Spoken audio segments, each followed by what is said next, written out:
कहा जाता है कि मानव जाति एक सामाजिक प्राणी है। उसके जीवन में जो भी आदतें और अनुशासन आते हैं वह इसी समाज की देन है।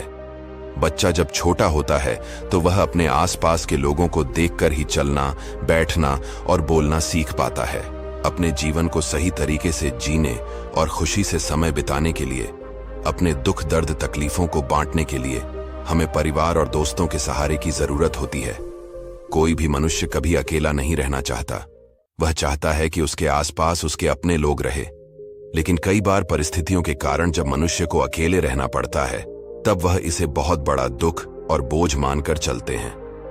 अकेलापन सामान्य मनुष्य के लिए भले ही दुख का कारण हो सकती है, लेकिन विशेष गुणों वाले व्यक्ति अकेलेपन को कभी बोझ नहीं मानते, बल्कि वह इसे अवसर के रूप में देखते हैं, क्योंकि अकेले रहने से मनुष्य को बहुत अधिक ताकत मिलती है और उसका मस्तिष्क भी ज्ञान के गुणों से परिपूर्ण होता है। आइए इस कहानी के माध्यम से समझते हैं कि गौतम बुद्ध ने किस प्रकार से अकेलेपन से दुखी एक व्यक्ति को अकेलेपन की ताकत का अनुभव कराया। दोस्तों, गौतम बुद्ध की शिक्षा हर किसी के जीवन को नई दिशा दे सकती है। अगर आप भी इसे मानते हैं तो कमेंट्स में नमो बुद्धाय लिखना मत भूलिए। चलिए अब कहानी शुरू करते हैं। एक समय की बात है, गौतम बुद्ध भ्रमण करते हुए एक नगर में जा पहुंचे। नगरवासियों ने उनका खूब स्वागत किया। गौतम बुद्ध के आराम के लिए नगर के सबसे सुंदर घर को सजा दिया गया। सभी लोग बुद्ध की सेवा के लिए तत्पर थे, किंतु बुद्ध ने नगर के भीतर जाने से मना कर दिया और कहा कि वह नगर के बाहर वृक्ष के नीचे ही आराम करेंगे, क्योंकि वह थोड़े समय के लिए अकेले रहना चाहते हैं। बुद्ध की आज्ञा मानकर सभी नगरवासी चले गए। नगरवासियों के जाने के बाद बुद्ध ने अपनी आंखें बंद की और ध्यान की अवस्था में जाने लगे। तभी उन्हें किसी के रोने की आवाज सुनाई दी। बुद्ध ने तुरंत अपनी आंखें खोली और इधर उधर देखा तो पाया कि एक व्यक्ति उनसे थोड़ी दूर पर बैठा हुआ है और वह चिल्ला चिल्ला कर रो रहा है। बुद्ध तुरंत ही उसके पास पहुंच गए। उन्होंने उस व्यक्ति से उसके दुख का कारण जानने का प्रयास किया। उस व्यक्ति ने बताया कि बचपन में ही उसके माता पिता का देहांत हो गया था। इस कारण वह अकेले भिक्षा इत्यादि मांगकर अपना भरण पोषण करता था। जीवन में कभी उसके कोई मित्र नहीं बने, क्योंकि वह गरीब था। कोई भी उससे मित्रता नहीं करना चाहता था। बचपन से ही वह स्वयं को बहुत अकेला महसूस करता था। समय आने पर उसका विवाह भी हुआ, किंतु उसकी पत्नी और बच्चों ने कभी उसका सम्मान नहीं किया और उसे उसके ही द्वारा बनाए गए घर से बाहर कर दिया। जीवन में उसकी यही अपेक्षा थी कि वह अकेला ना रहे, किंतु हर परिस्थिति में उसे सभी ने अकेला छोड़ दिया और अब वह अकेलेपन से बेहद दुखी हो चुका है। इस कारण यहां बैठकर रो रहा है।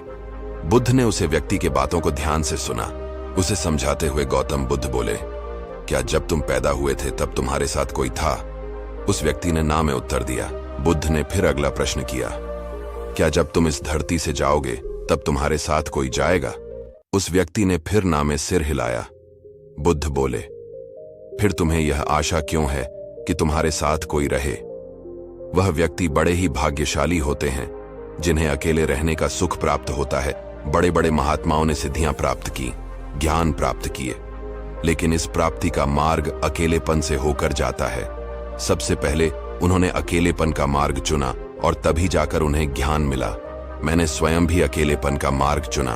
तभी उस व्यक्ति ने सवाल किया, क्या आपको अकेले डर नहीं लगता? बुद्ध मुस्कुराए और बोले, डर किस बात का? मैं यहां पर अकेला नहीं था, मैं स्वयं के साथ था। व्यक्ति उसने दूसरा प्रश्न किया कि हम सब मानव जाति हैं और हमें जीवन जीने के लिए दूसरे मनुष्यों की सहायता की आवश्यकता होती है। क्या हम अकेले रहकर जीवन बिता सकते हैं? बुद्ध ने कहा कि एक बालक जब छोटा होता है तो उसे मां की आवश्यकता होती है, पिता की आवश्यकता होती है, किंतु कुछ ही समय में जब वह बालक बड़ा हो जाता है तो उसकी आत्मनिर्भरता स्वयं के ऊपर आ जाती है।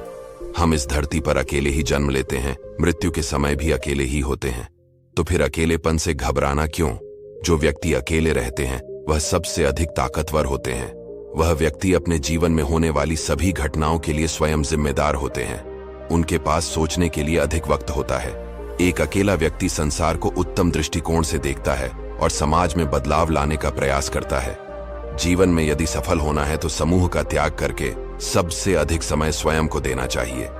कोई व्यक्ति जब अपने लिए एकांत चुनता है वह अपने सभी कार्यों को बहुत ही सही दृष्टिकोण से देख पाता है और स्वयं की आदतों में सुधार कर पाता है। जब हम समूह में होते हैं तो हम दूसरे के जीवन और दूसरों की बातों पर अधिक ध्यान देते हैं।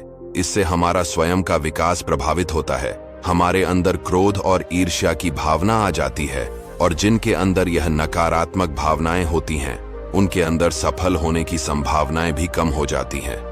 अकेले रहने वाले व्यक्ति बेहद समझदार और सुलझे हुए माने जाते हैं। समाज में उनकी सलाह को महत्व दिया जाता है। अकेले रहने से व्यक्ति को इसलिए भी ताकत मिलती है क्योंकि वह अपने व्यवहार के बारे में अच्छी तरह जान पाता है। उसे अपनी ताकत और अपनी कमजोरी की जानकारी होती है। वह स्थिति का सामना अन्य व्यक्तियों की तुलना में ज्यादा बेहतर तरीके से कर सकता है। बुद्ध की बातों को सुनते हुए वह व्यक्ति ध्यान मग्न था। तभी उसने फिर प्रश्न किया कि हे तथागत, क्या अकेले रहने से मनुष्य का व्यक्तित्व भी प्रभावित होता है? तब गौतम बुद्ध ने कहा कि यदि समूह में रहने वाले व्यक्ति और अकेले समय बिताने वाले व्यक्ति की तुलना की जाए तो समूह में रहने वाले व्यक्ति अक्सर अपने आसपास के लोगों के व्यक्तित्व से प्रभावित रहते हैं। उनके परिवार और मित्रों का व्यक्तित्व जिस प्रकार का होता है, उनका व्यक्तित्व भी उसी प्रकार बन जाता है। लेकिन अकेले रहने वाले व्यक्ति एक नए प्रकार के व्यक्तित्व का विकास करने में सक्षम होते हैं। वह किसी के प्रभाव में नहीं आते, बल्कि स्वयं अपने व्यक्तित्व का निर्माण करते हैं। इतिहास के बड़े बड़े कवि और कलाकार आमतौर पर अंतर्मुखी और अकेले रहने वाले व्यक्तियों में गिने जाते हैं, क्योंकि अकेले रहने से उनके अंदर सृजन करने की क्षमता बढ़ती है। जब अकेले समय बिताते हैं तो सृजन पर ध्यान केंद्रित कर पाते हैं। इसलिए जीवन में कभी भी अकेलेपन को नकारात्मक और दुख से नहीं जोड़ना चाहिए, बल्कि यह सोचना चाहिए कि ईश्वर ने यही सबसे सुनहरा अवसर दिया है जिसमें हम स्वयं के व्यक्तित्व की पहचान कर पाएंगे। एकांत रहने में अद्भुत शक्ति मिलती है। उस व्यक्ति ने फिर प्रश्न किया कि एकांत रहने में किस प्रकार की शक्ति की मिलती है? एकांत रहने से व्यक्ति अपने लक्ष्य की ओर अधिक तेजी से पहुंच सकता है। प्रत्येक व्यक्ति को प्रतिदिन कुछ समय अकेले व्यतीत करना चाहिए। प्रतिदिन संभव नहीं है तो महीने के कुछ दिन या फिर साल के कुछ दिन यदि वह अकेले रहकर स्वयं का विश्लेषण करें तो निश्चित ही वह दुनिया का सबसे बुद्धिमान व्यक्ति बन सकता है। कई बार बुद्धिमान व्यक्ति जब मूर्खों का साथ पकड़ लेते हैं तो उनकी बुद्धि भी भ्रष्ट हो जाती है। इसलिए मूर्खों के साथ चलने से बेहतर है कि अकेले चला जाए ताकि स्वयं का विकास हो सके। कई बार व्यक्ति दूसरे व्यक्ति पर इतने निर्भर हो जाते हैं कि वह स्वयं को प्रेम करना भूल जाते हैं। दूसरे व्यक्ति पर भावनात्मक रूप से या फिर किसी भी तरह से निर्भर होना अच्छी बात नहीं है। यह हमारे निजी विकास में बाधा पहुंचाती है। एकांत रहने वाले व्यक्ति स्वप्रेम को भी अच्छी तरह समझते हैं और स्वयं के प्रति दयालु भी होते हैं, जबकि समूह में रहने वाले व्यक्ति अक्सर अपनी तुलना करके स्वयं के व्यक्तित्व को छोटा मानने लगते हैं। लेकिन जब व्यक्ति अकेलेपन की अवस्था में होते हैं तो उनके प्रतियोगिता किसी से नहीं होती है। वह स्वयं से ही प्रतियोगिता करते हैं और अपनी अच्छाइयों को, अपनी कमियों को अच्छी तरह से देखते हैं, उसका विश्लेषण करते हैं। इतना ही नहीं, एकांत की अवस्था में वह कम समय में ही अपनी समस्याओं का समाधान भी कर लेते हैं। जबकि समूह में रहने वाले व्यक्ति यदि कोई निर्णय लेता है तो इसका निर्णय भी अन्य व्यक्तियों की इच्छा से प्रभावित होता है। गौतम बुद्ध की बातों को ध्यान से सुन रहे उस व्यक्ति ने फिर प्रश्न किया कि जिन व्यक्तियों के परिवार और मित्र हैं वह किस प्रकार अकेले रह सकते हैं? गौतम बुद्ध ने कहा कि अकेले रहने का यह अर्थ बिल्कुल नहीं है कि सब कुछ त्याग कर जंगल की ओर चले जाओ। गृहस्थ जीवन और समाज के प्रति कुछ महत्वपूर्ण जिम्मेदारियां होती हैं जिनका निर्वहन करना आवश्यक होता है। किंतु इस अवस्था में रहते हुए भी यदि स्वयं का विकास करना है तो प्रतिदिन कुछ समय अकेले अवश्य बिताना चाहिए। अकेले रहने वाले व्यक्तियों की मानसिक स्थिति अन्य व्यक्तियों की तुलना में बेहद मजबूत हो जाती है, क्योंकि वे इस बात को अच्छी तरह समझते हैं कि परिस्थितियां चाहे कैसी भी हो, उन्हें स्वयं ही स्वयं की सहायता करनी होगी। कोई अन्य व्यक्ति उनकी सहायता नहीं कर सकता। इस संसार में जिस व्यक्ति ने अकेलेपन की ताकत को समझ लिया वह उच्चतम शिखर तक पहुंचता है और जीवन में उसे जो कुछ भी चाहिए, उसने जो भी लक्ष्य तय किया है वह उन्हें अवश्य पा लेता है। किंतु कई बार अकेले रहने वाले व्यक्ति नकारात्मक भाव से भी गुजरते हैं। उनके अंदर कई प्रकार की नकारात्मक बातें आ जाती हैं और वह दुखी रहने लगते हैं। ऐसा होना स्वाभाविक है। मन में नकारात्मक बातों का आना, दुखी होना, यह सब मनुष्यों के संवेग है।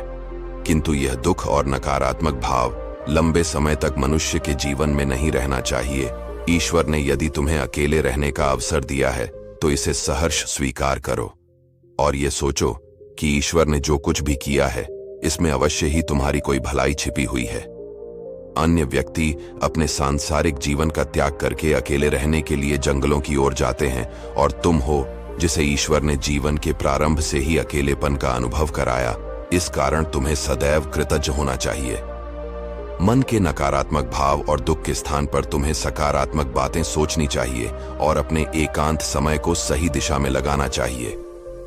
गौतम बुद्ध बोले कि प्रारंभ में तुम्हें अवश्य ही पीड़ा महसूस होगी, किंतु समय के साथ तुम्हें इसका लाभ भी मिलेगा। अपने जीवन को सही लक्ष्य में लगाओ और अपने लिए अनुशासन तय करो। जब कभी एकांत में बैठो तो अपनी दोनों आंखें बंद करके और ध्यान लगाओ। ध्यान की गहरी अवस्था तुम्हें सकारात्मकता की ओर लेकर जाएगी। इस प्रकार गौतम बुद्ध ने उसे व्यक्ति को अकेलेपन की ताकत का अनुभव करवाया। उसे व्यक्ति ने गौतम बुद्ध से वादा किया कि अब वह जीवन में कभी दुखी नहीं होगा, बल्कि एकांत समय को अवसर बनाकर जीवन में बड़े लक्ष्य की प्राप्ति करेगा। उम्मीद करते हैं कि आपको यह वीडियो पसंद आई होगी। हम सभी अपने प्रतिदिन के जीवन में कभी न कभी अकेला अवश्य महसूस करते हैं, किंतु यही वह समय होता है जब हम अपने विकास के बारे में सोच सकते हैं। इस वीडियो को अपने परिवार और दोस्तों के साथ जरूर शेयर करें ताकि उन्हें भी प्रेरणा मिल सके।